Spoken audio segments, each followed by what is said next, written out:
तो राधे राधे दोस्तों, प्रेमानंद जी महाराज का जीवन और उनके उपदेश लाखों लोगों के लिए मार्गदर्शन का स्रोत रहे हैं। उनके शब्दों में गहरी समझ और जीवन के सरलतम सिद्धांत शामिल होते हैं। उनकी बातों का पालन करने से न सिर्फ मानसिक शांति मिलती है बल्कि जीवन में सही दिशा भी मिलती है।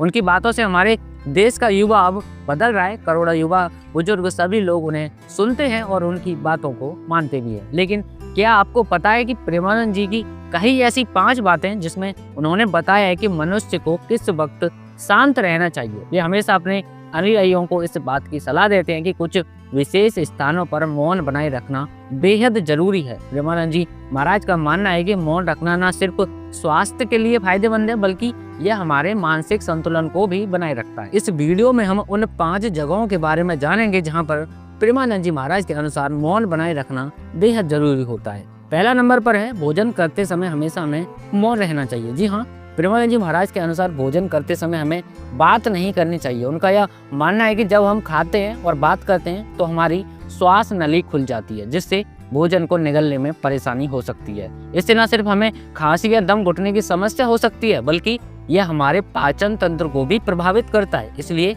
भोजन के दौरान मौन रहकर हम अपने शरीर की भलाई के लिए एक सकारात्मक कदम उठा सकते हैं। नंबर 2, माला जपते समय हमें हमेशा मौन रहना चाहिए। जी हाँ, प्रेमानंद जी महाराज ने माला जपते समय मौन रहने की महत्वता को स्पष्ट किया। उनका कहना है कि जब हम माला जप रहे होते हैं तब हमारे मन और विचार पूरी तरह से भगवान के ध्यान में होने चाहिए। अगर हम इस समय किसी से बात करते हैं तो हमें माला जपने का कोई असर नहीं होता और हमारी मानसिक एकाग्रता भंग हो जाती है। इसलिए माला जपते समय मौन रहकर हम अपने ध्यान को केंद्रित कर सकते हैं और इसका वास्तविक लाभ उठा सकते हैं। नंबर 3, शौच करते समय हमेशा मौन रहना चाहिए। आजकल के दौर में हम अक्सर शौच करते वक्त मोबाइल पर बात करते हैं या किसी से बातचीत में मशगूल रहते हैं। प्रेमानंद जी महाराज ने इस आदत पर गंभीरता से ध्यान दिया और कहा है कि शौच करते समय हमें मौन रहना चाहिए। उनका मानना है कि बात करते वक्त कीटाणु हमारे शरीर में प्रवेश कर सकते हैं जो स्वास्थ्य के लिए हानिकारक होते हैं। शौच के समय एकाग्रता बनाए रखने से न सिर्फ शारीरिक स्वास्थ्य बेहतर होता है बल्कि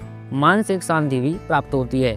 नंबर 4, हवन करते समय हमेशा हमें मौन रहना चाहिए। जी हाँ, हवन और पूजा के समय भी मौन रहने की सलाह दी जाती है। प्रेमानंद जी महाराज का मानना है कि हवन के दौरान सिर्फ भगवान की प्रार्थना और ध्यान में डूबे रहना चाहिए। इस दौरान कोई भी व्यर्थ की बातचीत हमारे मानसिक और आध्यात्मिक लाभ को रोक सकती है। हवन का उद्देश्य आत्मा की शुद्धि और भगवान से आशीर्वाद प्राप्त करना होता है और मौन रखकर इस उद्देश्य को और भी अधिक प्रभावी बनाया जा सकता है। नंबर 5, रास्ते में चलते हुए भी हमें हमेशा मौन रहना चाहिए। जी हाँ, हम में से कई लोग रास्ते में चलते हुए भी मोबाइल पर बात करते रहते हैं। प्रेमानंद जी महाराज ने कहा है कि यह आदत हमारे मानसिक संतुलन और शांति को बिगाड़ सकती है। रास्ते में चलते हुए बातचीत से हमारी ऊर्जा और ध्यान दोनों ही बढ़ जाते हैं। अगर कोई जरूरी बात करनी हो तो रुककर बात करना बेहतर होता है ताकि हम पूरी तरह से वर्तमान क्षण में रहते हुए अपने कार्य को ठीक से कर सकें। ये वो 5 बातें हैं जिस वक्त हमें हमेशा प्रेमानंद जी महाराज के अनुसार मौन रहना चाहिए। प्रेमानंद जी महाराज के गुरु श्री हित मोहित मराल गोस्वामी जी से मैं एक बार साक्षात आगरा यमुना